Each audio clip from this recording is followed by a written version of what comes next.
오늘 우리가 함께 하실 말씀은 마가복음 16장 15절로 20절 말씀입니다. 우리 한 절씩 교독하겠습니다. 제가 먼저 15절 말씀 읽겠습니다. 또 가라사대 너희는 온 천하에 다니며 만민에게 복음을 전파하라.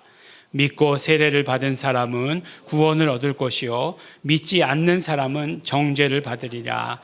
믿는 자들에게는 이런 표적이 따르리니 곧 저희가 내 이름으로 귀신을 쫓아내며 새 방언을 말하며 뱀을 집으며 무슨 독을 마실지라도 해를 받지 아니하며 병든 사람에게 손을 얹은즉 나으리라 하시더라.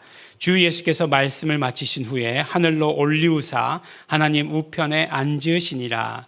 제자들이 나가 두루 전파할새 주께서 함께 역사하사 그 따르는 표적으로 말씀을 확실히 증거하니라. 아멘. 우리가 믿는 우리 기독교는 신비의 종교입니다. 우리의 믿음의 근간을 이루고 있는 모든 것들이 다 신비입니다. 하나님이신 예수님께서 육신의 몸을 입고 이 땅에 오셨습니다. 이것이 신비입니다. 처녀인 마리아에게서 태어나게 하셨습니다. 신비입니다. 예수님은 오셔서 많은 이적을 행하셨습니다. 병을 고치시고 귀신을 쫓아내시고 영적 세계를 평정하셨습니다. 이것이 신비입니다.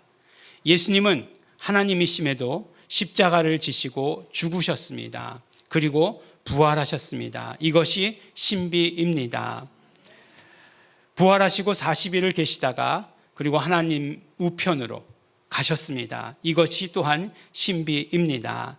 예수님이 하신 모든 일이 신비이고 예수님의 삶과 죽음, 부활과 승천, 이 모든 것들이 다 신비입니다.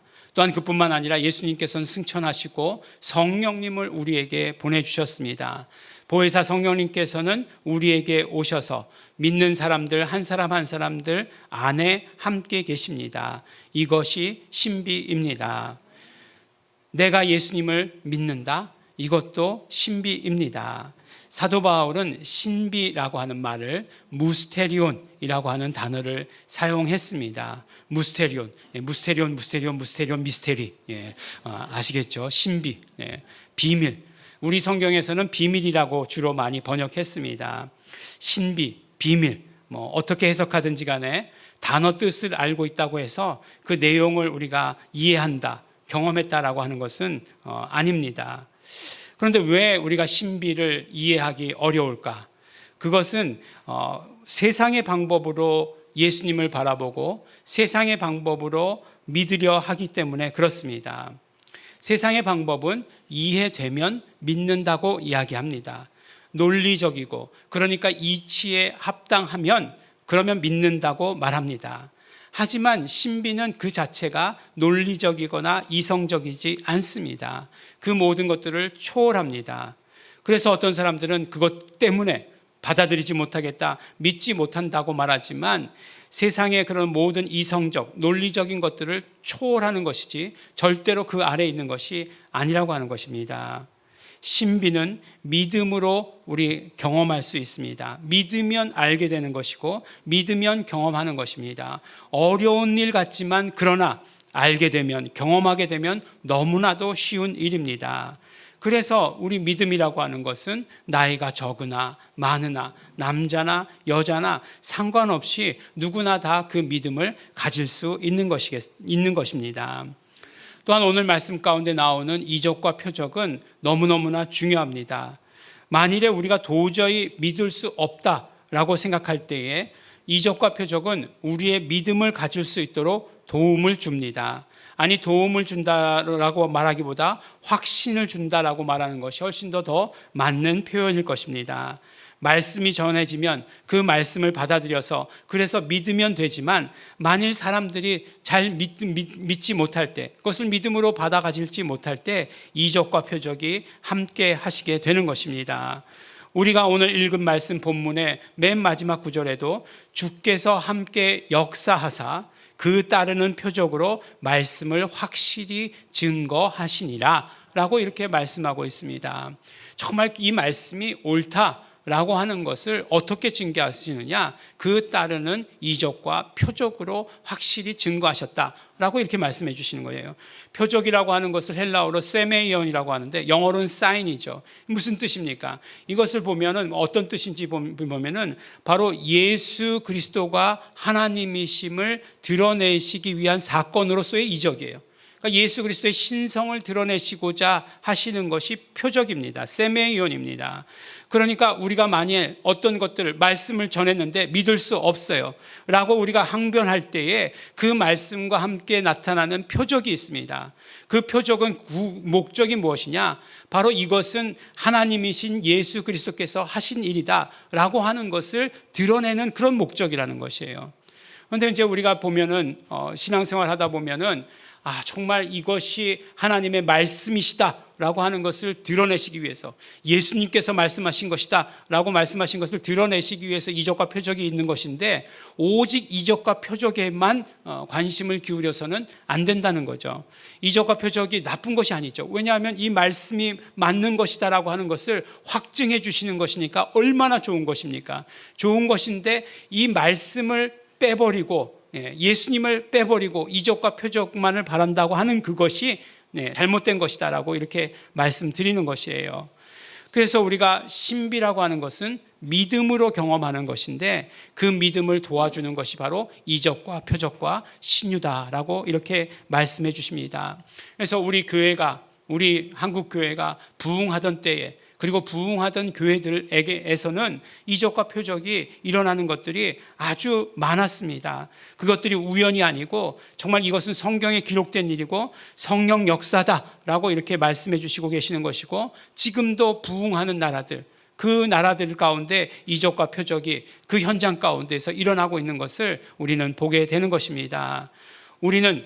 우리의 믿음은 신비를 받아들이는 것이 우리의 믿음입니다. 이적과 표적을 바라볼 때마다 우리의 믿음은 더욱더 큰, 더욱더 많은 그런 신비를 받아들여야 하는 것입니다.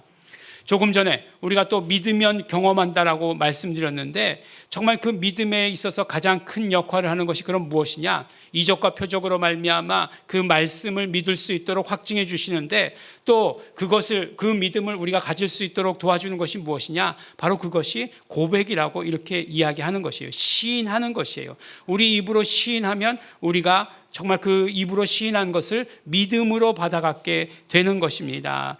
로마서 10장에서 말씀하고 있는 대로 마음으로 믿어 의에 이르고 입으로 시인하여 구원에 이른다 말씀하신 것처럼 마음으로 믿는 것, 입으로 시인하는 것과 같은 것임을 말씀해 주시는 것입니다. 그래서 우리가 시인하면, 우리가 입으로 고백하면 그럼 우리의 믿음은 확실해지는 것이고 우리의 믿음은 신비를 경험케 해준다라고 이렇게 말씀해 주시는 것입니다. 우리가 예배드리는 목적이 무엇입니까? 예배드리는 목적은 하나님의 신비를 경험하기 위해서예요. 우리 일주일간의 그냥 어떤 종교 행사가 아닙니다. 성령께서 임재하신다. 하나님께서 우리와 함께 하신다. 이것이 얼마나 큰 신비입니까? 예배는 그 신비를 체험하는 것이에요. 정말 그 신비를 체험하기 위해서, 경험하기 위해서, 믿음으로 알기 위해서 말씀 가운데서 표적들이 드러나야 하는 것이고 그러므로 말미암아 그 표적들을 경험함으로 우리는 하나님의 그 신비를 우리가 예배 가운데 체험하게 되는 것입니다. 이것들이 우리 예배 가운데 이루어져야 하는 일이에요. 우리 믿음의 고백이 막 쏟아져야 하는 것입니다. 정말 그렇게 될 때 우리의 예배가 하나님 앞에 드려지는 진짜 예배가 되는 것이고 거룩 체험, 신비 체험의 예배가 될 수 있는 것입니다. 그래서 우리 정말 입을 크게 벌려야 되는 거예요. 입을 크게 벌려야 됩니다. 공동체 예배가 중요한 게 무엇이겠습니까? 공동체는 다 우리 신앙의 수준이 다 달라요. 그런데 보니까 정말 믿음이 좋으신 분이 열심히 고백하는 것을 이제 초신자가 보는 거예요. 저렇게 하면 믿음이 좋아지겠구나 라고 따라하는 거예요. 공동체 예배가 그런 역할을 하는 거예요. 그 공동체 안에서 정말 믿음이 성장하고 믿음을 키워주고 하는 것입니다. 근데 다 아무도 얘기하지 않는 거예요. 아무도 소리내지 않는 거예요. 그러면 그 가운데서 정말 경험할 사람도 없고 그 다음에 믿음이 성장할 사람도 없고 그렇게 되는 것이에요. 그런데 우리가 정말 그 공동체 예배 가운데 함께 드리는 예배 가운데 큰 소리로 부르고 외치고 했을 때에 함께 성장하게 되는 것을 우리가 경험하게 되는 것이고 무엇보다 중요한 것 함께 신비 체험에 들어가게 된다라고 말씀해 주시는 것입니다. 우리 예배가, 우리 예일중앙교회 예배가 그렇게 돼야 되지 않겠습니까? 한국의 교회 가운데, 한국의 지금 모든 교회들이 다 지금 이 시간에 예배 드리고 있지 않겠습니까?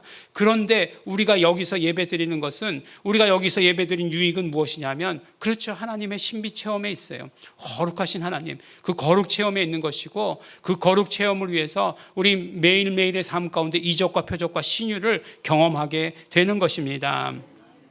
계속해서 말씀드리지만 우리가 정말 그 신비 가운데, 예수님의 그 신비 가운데 가장 놀라운 신비, 가장 큰 신비는 무엇이냐면 바로 부활의 신비입니다. 부활 그 자체도 놀라운 것이지만 부활의 신비를 우리가 이해하고 믿게 되면 우리 삶에서도 아주 놀라운 일들이 일어나게 되는 것입니다. 부활의 신비를 어떤 사건으로만 보는 것이 아니라 하나님의 영원한 계획의 완성이라는 관점에서 보면 우리의 신앙이 정말로 균형 있는 그런 신앙이 될 것이고 놀라운 것들을 경험하게 되는 그런 사건이 될 것입니다. 예수님의 부활은 성경에 있어서 정말로 가장 중심되는 사건입니다. 지난주에 말씀을 기억하지 못해서 다행이지만, 지난주에 또 뭐라고 말씀드렸냐면 예수님의 십자가가 예수님의 사건 가운데 가장 중요하다, 이렇게 말씀을 드렸어요. 근데 오늘은 보니까 갑자기 또 말이 바뀌었어요. 부활이 제일 중요하다라고 이렇게 이야기하는 것이에요. 그러니까 이제 뭐 가끔가다 나오시는 분들 중에는 목사님 믿을만하지 못하다, 매주 이렇게 말을 바꾼다, 그게 그렇지 않겠군요. 매주 나와야 그렇게 얘기하겠군요.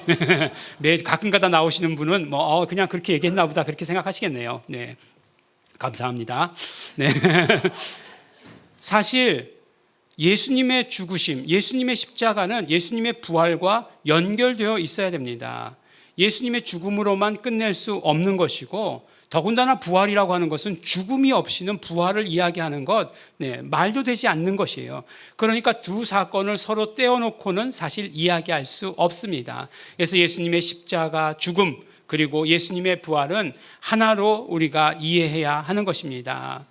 예수님께서는 메시아로, 그리스도로 이 땅에 오셨습니다. 유대인들에게 고난받고 십자가에 달려 죽으시는 그런 메시아였어요. 유대인들은 메시아라고 생각할 때 그런 메시아를 생각할 수 없었습니다. 아니, 메시아는 정말 그런 어떤 만군의 주시오, 만왕의 왕으로 오시는 분이에요. 그렇기 때문에 모든 전쟁에서 승리하시는 그런 분으로 오시리라고 생각했지, 고난받으시고 그 다음에 또 십자가에 달려 죽으시리라고는 생각지도 못했습니다. 그렇지만 예수님은 피 흘리시고 죽으셔야 그리스도이실 수 있으셨던 것이에요. 왜냐하면 하나님의 영원한 계획은 인간 구원에 있었고, 구원이라고 하는 것은 죄로부터의 구원이었고, 그 죄를 용서하시는 방법은 피 흘림이셨기 때문에 그렇습니다. 인간이 인간을 위해서 피 흘릴 수 있다고요? 그럴 수 없다고 지난주에 말씀 가운데 나누었습니다. 왜냐하면 우리 모든 인간은 다 죄인이기 때문에, 죄인이 다른 죄인을 위해서 피 흘릴 수 없습니다. 내가 아무리 좋은 뜻을 가지고서 내가 죽는 것은 저 사람들의 죄를 위함이다라고 말하고 싶어도 그렇게 될 수 없는 것이 인간은 죄인이기 때문이다 라고 말씀 나누었습니다. 그래서 죄 없으신 예수님께서 인간의 몸을 입고 이 땅에 오셨고 피 흘리시고 죽으셨습니다. 죄의 값은 사망이기에 피로 죄를 용서하시기 위해서, 아니 더 정확하게 얘기하면 우리의 모든 죄의 값을 치러주시기 위해서 우리의 죄를 예수님께서 피 흘리신 것입니다. 그러면 예수님의 부활이 왜 중요한가? 예수님의 부활이 첫 번째로 중요한 이유는 예수님이 부활하셔야 예수님의 죄 때문에 죽은 것이 아니라고 하는 그 사실이 확증되기 때문에 그렇습니다. 죄의 값으로는 사망이라는 거예요. 성경의 말씀에 보니까 죄의 값은 사망이라는 거예요.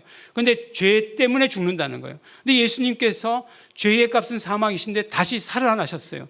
그것은 무슨 말씀이냐? 예수님은 죄 때문에 죽은 것이 아니다라고 하시는 것을 증명해 주시는 것이에요. 물론 성경에 보면 다시 살아난 사람들 있죠. 나사로도 살아났고 야이로의 딸도 살아났고 누구도 살아났고, 구약에도 보면 정말 선지자들에 의해서 살아난 사람들 있습니다. 그런데 그들이 살아나서 그럼 영원히 살았느냐? 그렇지 않아요. 다시 죽음을 경험하게 됩니다. 하지만 우리 예수님은 다시 죽지 않으신 분이세요. 계속해서 영원히 사시는 분이십니다. 왜냐? 그런데 예수님의 죽으심은 그럼 무엇 때문이냐? 우리 죄를 담당하시기 위해서 죽으셨다라고 하는 것을 예수님의 부활은 오히려 확증하시는 것이에요. 예수님이 사셨다라고 하는 것은 예수님이 죄 없으시다라고 하는 것이고, 그러면 예수님이 죽으셨는데 누구 죄 때문에 죽으셨느냐? 바로 우리의 죄 때문에 죽으셨다는 것을 확증해 주시는 것입니다. 정말 그것을 믿음으로 받아가지면 우리에게 어떤 일이 일어나게 됩니까? 그렇죠. 예수님 우리 죄 때문에 죽으셨으니까 우리 죄를 예수님 그 십자가에 달아놓으셨구나. 우리는 더 이상 죄가 없구나 라고 하는 것, 우리는 용서받았구나 하는 사실을 우리는 경험하게 되는 것입니다. 예수님께서 그 십자가에 나의 연약함을 달아놓으셨다고 말씀하셨잖아요. 나의 병이든 나의 상처든 그것이 나의 과거의 어떤 일이든 그것 달아놓으셨다고 얘기하셨으니까 더 이상 내 것이 아니다 라고 말씀해 주시는 것이에요. 앞에 상처 얘기할 때 나의 상처, 나의 고통이라고 얘기했는데 그거 다 빼버리라는 거예요. 이제 더 이상 내 거 아니다 라고 말씀해 주시는 것이에요. 예수님께서 그 십자가에 달아놓으셨으니 더 이상 내 것 아니다 라고 말씀하시니 우리 이 땅의 삶에서 얼마나 자유롭고 행복하게 살고 수 있는가 하는 것이에요. 더 이상 두려움 없잖아요. 더 이상 고통당하지 않을 수 있는 것이잖아요. 마귀의 사망 권세가 십자가에 달렸습니다. 사망 권세라고 하는 건 무엇입니까? 정말 죽음을 무기로 해서 우리를 위협하는 것 아니겠어요? 그런데 그 사망 권세를 예수님 십자가에 달아놓으셨다고 말씀하시니 정말 우리 이 세상을 얼마나 담대하게 살아갈 수 있겠는가 하는 것이에요. 너 죽인다라고 하는 게 최고의 위협인데 그런 위협에 대해서 우리가 당당할 수 있으니 얼마나 우리가 이 세상에 힘있게 능력있게 살아갈 수 있겠는가 하는 것이에요. 그러므로 예수님의 부활이라고 하는 것은 예수님의 죄 없으심을 증거하시는 신비입니다.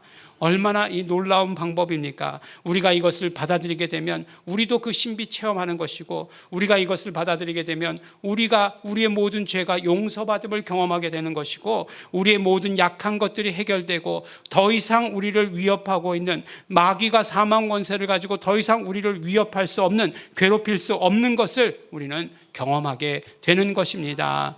부활의 신비가 이렇게 중요합니다. 반드시 우리 정말 이 땅의 삶에서 부활의 신비 경험하면서 살아야 하는 것입니다. 두 번째로 부활의 신비는 인간을 향하신 하나님의 모든 뜻이 이루어진 그런 사건입니다. 인간을 향하신 하나님의 뜻의 완성이 구원이다, 이렇게 이야기할 수 있어요. 그러니까 우리 입장에서 보면 우리가 구원을 받았다면 하나님의 뜻이, 모든 것들이 하나님의 뜻과 모든 계획이 이루어진 것이다, 이렇게 말할 수 있을 것 같지만 그렇지만 그것은 아니에요. 그러니까 하나님의 뜻과 계획의 완성이 구원이다라고 말하는 것과 우리가 구원받았기 때문에 하나님의 모든 뜻과 계획이 완성되었다, 이렇게 거꾸로는 말할 수 없다는 것이에요. 왜냐하면 만약에 구원이 완성이라고 한다면 우리가 예수님을 구주로 영접하는 그 순간에 우리 다 들려 올라가야 합니다. 이 땅에 남아서 더 이상 죄를 지을 수 있는 가능성을 두지 말아야 되는 것이고, 더 이상 고통에 정말 우리를 두지 말아야 되는 것입니다. 그렇다면 정말 우리 예수 그리스도의 부활 사건을 통해서 이루시려고 하시는 하나님의 진짜 뜻, 하나님의 진짜 섭리는 무엇인가? 그것은 바로 하나님께서 우리와 함께 하심이라고 하는 것이에요. 하나님께서 우리와 함께 하시는 것이에요. 우리 정말 그 부활 체험을 통해서 우리가 경험하게 되는 것, 하나님께서 우리와 함께 하시는 것을 경험하게 되는 것입니다. 앞에서 말씀드린 대로 예수님의 그 십자가 사건을, 그리고 그것을 확증한 부활 사건은 인간의 모든 죄를 사하시고 우리에게 구원을 허락하신 것이에요. 사도 바울이 고백한 대로 이제 우리가 예수님과 그냥 단순히 사이가 좋아진 것이 아니라 화해하게 되었다라고 이렇게 말씀해 주신 것입니다. 근데 이것이 단순한 화해, 정말 단순히 사이좋게 지내는 것이 아니라 함께 하심이라고 말씀하시고 계시는 것이에요. 우리가 새벽 예배 때 계속해서 요한계시록의 말씀을 함께 나누었었습니다. 근데 그 요한계시록에서 마지막에 여러 환란, 이런 환란 저런 환란 7가지 14가지 이런 막 환란들이 계속되다가 그 다음에 결국에 마지막에 이루어지는 일이 뭐예요? 새 하늘과 새 땅 이렇게 얘기하는데, 정말 새 하늘과 새 땅, 새 예루살렘 좋은데 결과적으로 궁극적으로 이루어지는 일이 뭐예요? 그곳에서 우리가 하나님과 예수님과 성령님과 함께 산다는 게 그 핵심 아니겠어요? 결국 요한계시록이 우리에게 말씀해 주시는 것들이 그런 것이었어요. 그러니까 정말 마지막에 하나님의 함께 하심이 목적이라고 한다면 예수 그리스도의 부활을 통해서 하나님이 함께 하심을 계속해서 우리에게 이루어 주시고자 하시는 그 뜻이 있다는 것을 우리 알게 되는 것입니다. 그러니까 하나님의 뜻은 우리와 함께 하심에 있어요. 하나님의 그 뜻을 알리셨죠. 예수를 통해서 알리셨어요. 그 이름을 주셨습니다. 예수를 하라라고 말씀하실 때 저가 죄에서 구원할 자라고 말씀해 주셨어요. 그런데 그 밑에 보니까 뭐라고 말씀하셨어요? 예수라고 하는 것의 의미, 그 이름을 부르는 의미가 무엇이냐? 바로 하나님이 우리와 함께 계시는 것이다 라고 말씀해 주십니다. 그래서 우리가 정말 하나님과 함께 하시는 것, 예수님께서 오셔서 이 땅에 오셔서 하나님의 모든 사명을 이루신 것, 그것은 바로 하나님과 함께를 이루시기 위한 그것임을 우리에게 말씀해 주신 것입니다. 이것이 부활의 신비예요. 예수님 부활하심으로 말미암아 정말 우리는 하나님과 함께를 경험할 수 있는 것이에요. 그래서 마태복음 마지막 구절에도 예수님께서 뭐라고 약속하십니까? 내가 너희와 항상 함께 있으리라 라고 약속하시잖아요. 오늘 우리가 읽은 마가복음 말씀 맨 마지막에도 뭐라고 말씀하십니까? 제자들이 나가 두루 전파할세 주께서 함께 역사하사라고 이렇게 말씀해 주세요. 그 따르는 표적으로 말씀을 함께 증거하시니라 라고 이렇게 말씀해 주시는 것입니다. 바로 우리 예수 그리스도의 부활의 사건, 그 부활의 신비는 예수님, 하나님이 우리와 함께 하시는 것을 경험하는 그런 사건이 되는 것입니다. 마지막으로 또한 다시 한번 말씀드리지만 이 부활의 신비는 예수 이름으로 예수님께서 함께 하심을 증거하시는 그런 사건이 되는 것입니다.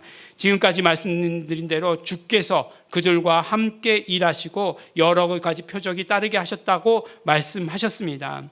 그런데 우리가 한 가지 의문이 드는 것은 이 말씀을 언제 하셨는가 하는 것이에요. 이 말씀 언제 하셨습니까? 예수님께서 부활하시고 승천하시기 바로 전에 말씀하셨어요. 그러면 무슨 말씀이냐면 예수님께서 함께 하시겠다, 주께서 함께 하사라고 이렇게 얘기했으면 함께 계셔야 함께 아니겠어요? 예.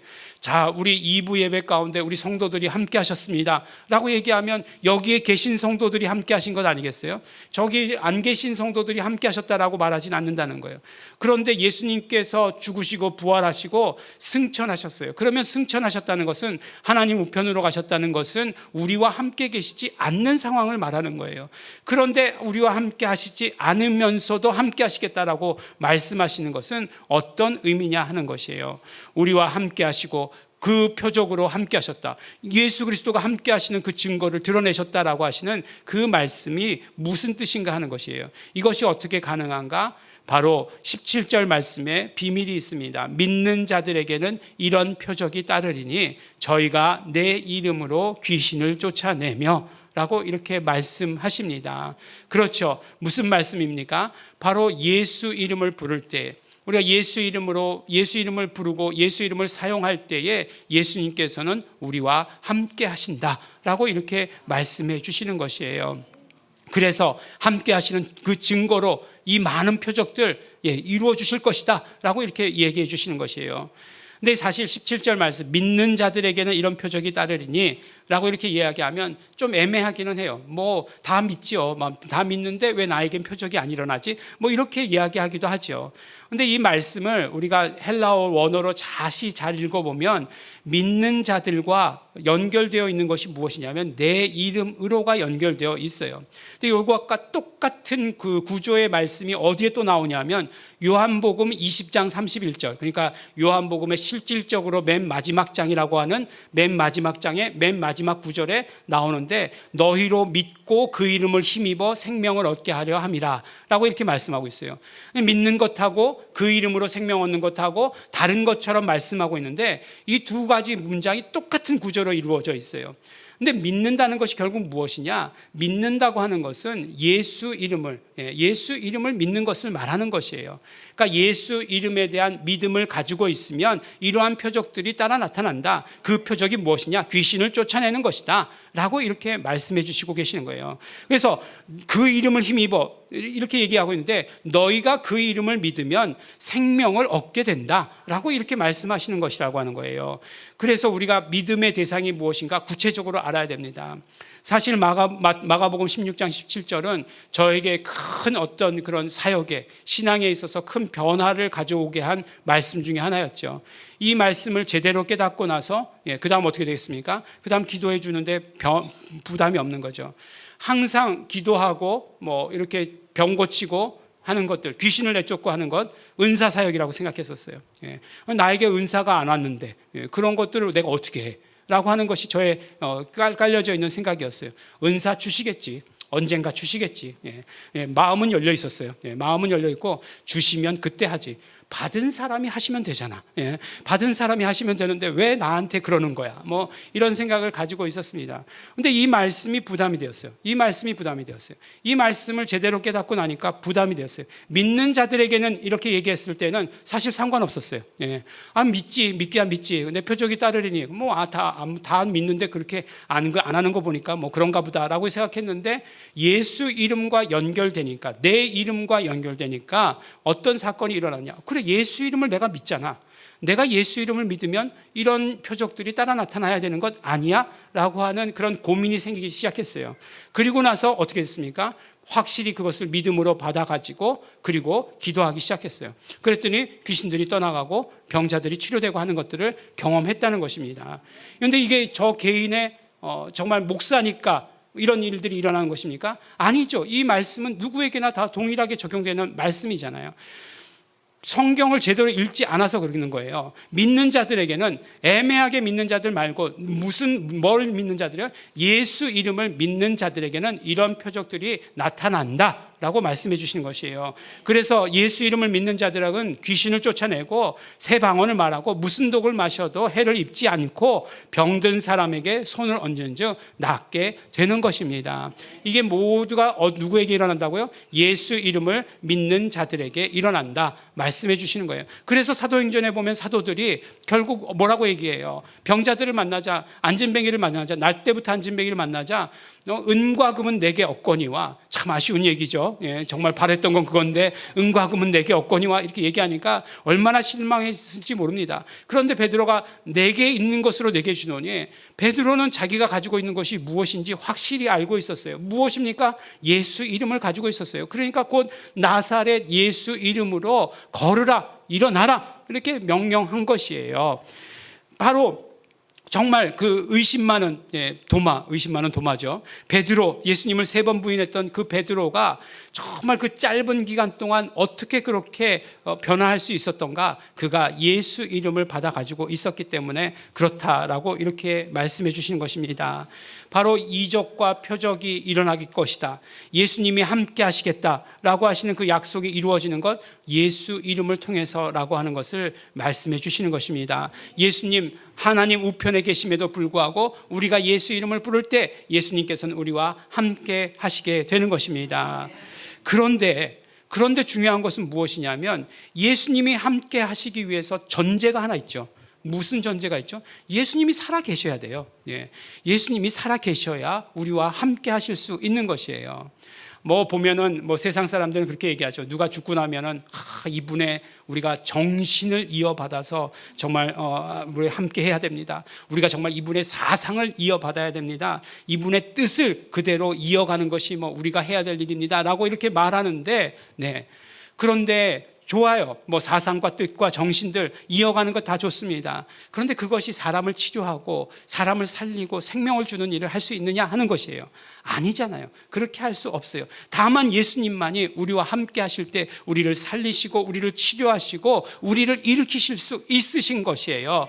그런데 그것이 무엇이라고요? 예수님의 부활이 아니라면, 예수님이 지금 살아계시지 않다면 이루어질 수 없는 일이라고 하는 것이에요. 우리가 아무리 예수 이름을 부른다 할지라도 예수님이 살아계시지 않는다면 이루어지지 않는 일입니다. 가능하지 않은 일이에요. 그렇지만 예수님께서 부활하셨기에, 예수님께서 살아계시기에 우리가 예수 이름을 부르면, 그 이름을 부르면 언제나 우리와 함께 하실 수 있는 것입니다. 함께 하시는 증거로 표적을 보여주시고 계시고 우리를 치료하시고 귀신을 내어 쫓으시고 우리가 예수 이름 믿고 부를 때 우리를 위경으로부터 건져 주시는 것입니다. 우리가 계속해서 마가복음 마지막 부분이니까 계속 예수님의 고난, 예수님의 십자가, 뭐 이렇게 얘기했습니다. 예수님의 그 고난의 의미가 무엇인지 막 우리 말씀 가운데 나눴어요. 예수님의 십자가가 어떤 의미를 가지는지 말씀을 나누었습니다. 근데 보니까 우리 참 우리 성도들 또 마찬가지고 예수님의 고난 뭐 이렇게 얘기하니까 굉장히 이 말씀에 깊이 빠져들려고 하더라고요. 그래서 막 그 말씀 고난의 의미가 무엇인지 막 곱씹으려고 하고 막 그냥 그렇게 얘기하는 것 같아요. 근데 십자가 나오니까 고난보다 좀 덜한 것 같아요. 근데 부활 얘기 나오면 뭐 당연한 거지 뭐 이렇게 생각하는 그런 경향이 크다는 것입니다. 가만히 보면 복음서들의 마지막에 예수님의 부활의 장면을 기록한 것을 보면 제자들이 그렇게 기뻐하지 않아요. 참 놀랍죠. 제자들이 막 기뻐하고 잔치를 벌였더라 뭐 이렇게 나온 구절이 한 군데도 없어요. 오히려 예수님 만나면 어떻게 하냐면 부활하신 예수님을 만나면 다 두려워하였더라라고 하는 그런 표현들을 보게 되는 것입니다. 왜 그럴까? 아니 바보 같은 놈들, 예수님이 부활하셨는데 정말 기뻐하고 기쁨으로 맞아들여야지 두려워하다니 무서워하다니 예수님께서 책망하게 하시다니 아니 3일 동안 고생하고 오셨는데 예수님 그 책망하시는 그 말씀 해가지고 되겠어? 뭐 이렇게 하고 싶겠지만 그렇게 하고 싶겠지만 정말 우리가 예수님의 부활의 그 신비를 체험하지 않으면 그것들은 가능하지 않은 일이에요. 그래서 우리의 삶은 이제부터 어떤 삶이 되어야 됩니까? 바로 부활 신비를 체험하는 그런 삶이 되어야 하는 것이에요. 그래서 예수 이름 믿고 시인하고 고백하고 그래서 이적과 표적이 내 삶 가운데 함께 이루어지는 것, 그 경험해야 되는 것입니다. 이것이 부활 신비 체험입니다. 또한 이것은요, 우리의 의지가 동원되어야 되는 일입니다. 믿음이라고 하는 것은 결단이에요. 결단이라고 하는 것은 의미가 무엇입니까? 나의 의지가 동원되어야 하는 것이에요. 결단이라고 하는 것은 그렇게 하기로 내가 내 의지를 동원해서 선택하는 것을 말하는 것이에요. 그렇기 때문에 내 의지를 동원해서 경험하겠다는 그런 결단이 있어야 돼요. 그런 믿음의 결단이 있어야 되는 것입니다. 이적과 표적과 신유를 체험하겠다는 결단이 있어야 되는 것이에요. 예수 이름 불러서 예수님이 함께 하시는 그것을 체험하겠다, 그 증거들을 체험하겠다라고 하는 그런 결단이 있어야 하는 것입니다. 이때 우리는 예수님의 부활 신비를 체험하게 되는 것이고 예수님의 함께 하심 그 가운데 있게 되는 것입니다. 우리 사랑하는 우리 예일중학교의 성도 여러분, 우리는요 날마다 신비를 체험하며 사는 성도들입니다. 하나님께서 우리와 함께 하시는 이 신비, 이것이 얼마나 놀라운 신비입니까? 우리가 믿을 때, 우리가 입으로 고백할 때에 우리는 이러한 신비를 내 것으로 받아갖게 되고 내 것으로 경험하게 되는 것입니다. 또한 한 가지 더 중요한 것은 우리는 반드시 이 신비를 전하는 자들이 되어야 하는 것입니다. 나만 내 삶에서만이 아니라 정말로 우리의 삶에서, 우리 모든 성도들의 삶에서, 아니 정말 믿지 않는 모든 성도들까지, 사람들까지 그것을 전하는, 이 신비를 전하는 자들이 되어야 하는 것입니다. 그것이 바로 영원한 하나님의 우리를 향하신 계획입니다. 예수 이름의 그 신비, 그 부활의 신비를 마음껏 경험하시는 성도 여러분들 되시기를 또한 예수 이름으로 축원합니다. 기도하시겠습니다. 이 시간에 우리 기도하실 때 정말 감사하시면서 기도하시기 바랍니다. 예수님 부활하심을 우리 먼저 감사하며 기도하시기 바랍니다. 또 우리의 삶 가운데서 예수 부활의 그 신비를 경험할 수 있도록 하여 주신 것 너무나 감사하고 감사합니다. 나의 죄를 용서하여 주시옵시고 나의 연약함을 깨끗게 하여 주시옵시고 사망 권세의 그 위협으로부터 나를 건져주신 것 너무나 감사하고 감사합니다. 또한 그뿐만 아니라 하나님, 정말 예수님, 성령님 우리와 함께 하시니 감사하고 감사합니다. 또 그러므로 말미암아 우리 이 신비를 나도 경험하고 전하는 자 되겠습니다. 우리 감사하시면서 결단하시면서 우리 다 같이 통성으로 기도하시겠습니다.